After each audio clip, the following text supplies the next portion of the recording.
que la République perd là un homme d'État accompli, qui a gravi toutes les marches de la gestion de l'État.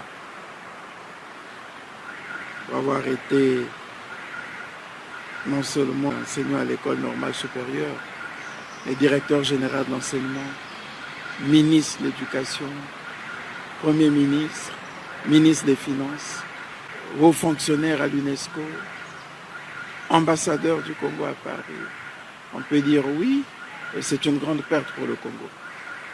Une grande perte non pas seulement par les fonctions qu'il a assumées, mais par les idées qu'il a incarnées et qu'il a défendues. C'est un grand intellectuel à l'humanisme éprouvé. On ne va quand même pas oublier qu'il a été l'un des grands éclaireurs de la vie politique de notre pays. Il n'y a qu'à voir l'engagement qui a été le sien aux côtés de bien d'autres, aux cadres.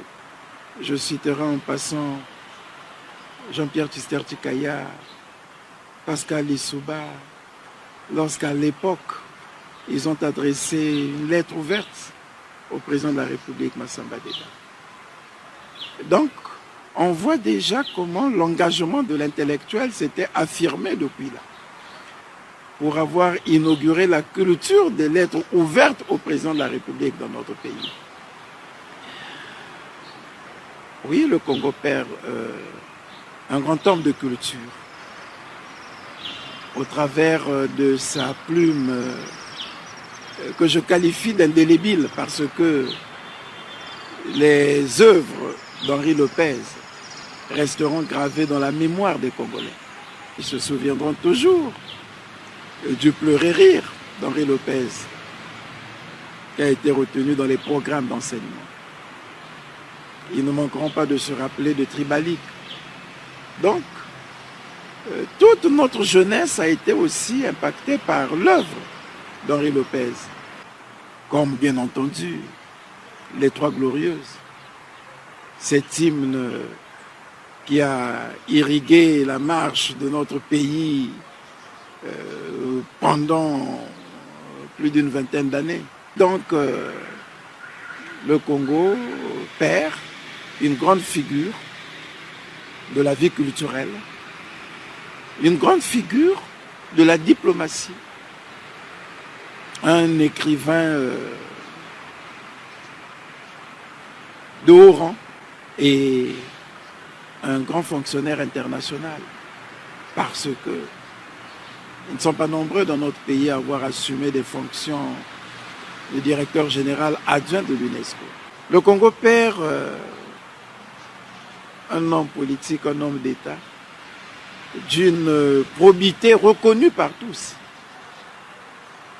Je pense qu'il est l'un des rares hommes politiques, rares hommes d'État, à ne pas traîner des casseroles, comme on le dit souvent, puisque parfois vous avez des casseroles qu'on vous impute. À titre personnel, bon, j'ai toujours l'impression d'emprunter des voies balisées par Henri Lopez. J'ai été ministre de l'enseignement primaire, secondaire et de l'alphabétisation. Henri Lopez m'a précédé sur ce chemin de ministre en charge des enseignements. J'ai le bonheur, grâce à la volonté du président Denis Sassou Nguesso, d'assumer les fonctions de Premier ministre. Henri Lopez m'a précédé dans cette fonction de Premier ministre. Je suis par bonheur devenu depuis quelques mois membre de l'Académie des sciences d'outre-mer. Henri Lopez m'a dévancé au sein de cette académie. Et quand on a comme ça quelqu'un qui se présente à vous comme un dévancier, vous ne pouvez que vous intéresser à son œuvre, à son action.